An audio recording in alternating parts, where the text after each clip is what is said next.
is going on, people? Leah here from Creative Tech Lab. We are outside in this Atlanta streets, downtown, actually down in Midtown in the Georgia Tech area. So today, super quick video, street photography with the Sony 50mm f1.8. I get a ton of questions about this lens since the video that I did with it. If you follow me on Instagram, which not as many of you that follow me here follow me on Instagram, but if you follow me on Instagram, you did see me do some pictures with this lens. So I didn't actually shoot when I came out. I don't have the whole behind the scenes setup to shoot, but this is where I was. So I was in this area here, which is pretty cool. Came over into this area right here, and you had these leading lines through here. I set up, I was waiting on my composition, and I really wanted to shoot through these orange structures right here. These orange structures right here. I actually came up to this one right here,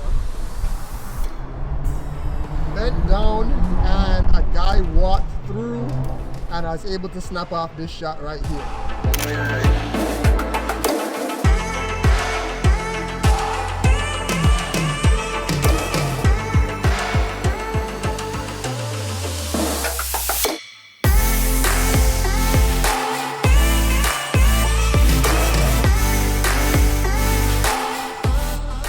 My next composition was actually over here. I actually came down to this area right here. We had this one-way sign here, and the leading lines are the yellow lines in the middle of the street. Got this girl walking past, and I just thought it looked cool because it had the one-way sign, the direction that she was going, all that stuff there. Other shot that we were able to snap out, after I snapped off that other one there, I actually came over here in this area. Just had a guy walking up, again, some little leading lines off the street, tried to get down low to the ground and catch him there. Had a little bit of leading lines there. That wasn't the best shot, but I felt like it went together in the set that we had. So I did try to snap off some other shots that didn't make the photo set there. There was this girl that was coming across over here by the Renaissance, and she was moving on a scooter. I was trying to see if I could get framed up some way. I just kind of missed the shot, not because the lens was bad, because the autofocus actually works really well on this lens, particularly in a street photography environment. I just missed it because I could not get my settings right. My shutter speed just wasn't right there.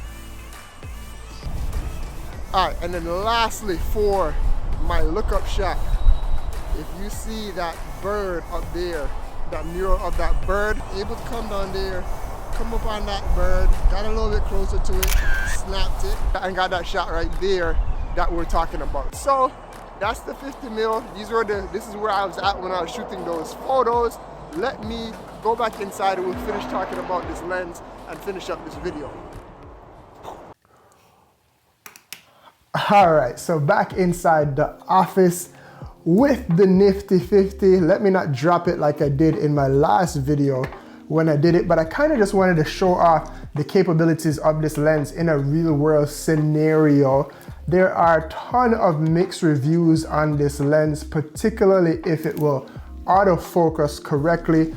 Hopefully I just showed you, even though I wasn't shooting in real time, but as I spoke about when I was out on the street there, I didn't miss any particular shots because of the autofocus of the lens, and I was using it on the A7 III, which obviously has great autofocus, but is a slightly older camera. Last time I tested it on the A6400 with the APS-C body.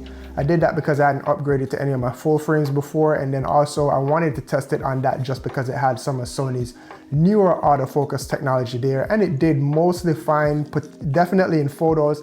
Gave a little bit of issues in video, but for a street photography scenario like this, it was perfect. Now, in terms of focus, I was shooting mainly at f7.1, which is kind of what you do in a street photography scenario, at least for me in the daytime.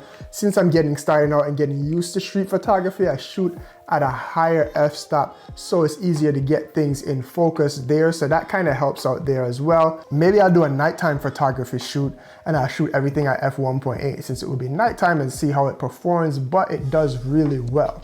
Image quality was just as well as I expected it to be. Came out tack sharp, colors looked right, came out great looking there once I edited in Lightroom. All these shots weren't framed up perfectly. I did have to crop in on a couple of them, particularly the two street shots after I shot through the orange thing. So the one with the girl going with the one-way sign had to be cropped a bit, and then the guy working towards me that was running, which had the arrow on the street, that had to be cropped in a lot there, and the image still came out great. Definitely more than usable for anything in social media like Instagram, where I ended up posting it, but particularly for what this lens renders with the A7 III, which is only a 20 megapixel camera, so it's not even like your A7 R4 or something like that that has a crazy high megapixel count where you can really crop in. But for social media and stuff like that, image quality was just great in a scenario like this as well.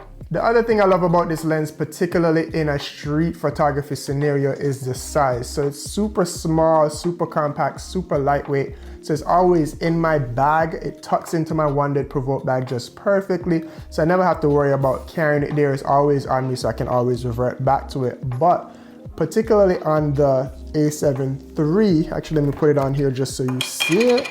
But on the A7 III, I mean, a mirrorless camera is a smaller body here, but depending on what you think of as a camera, what people think of a camera, it is a little bit bigger than, say, a more compact camera like your A6400 or even an RX100, a digital camera like that.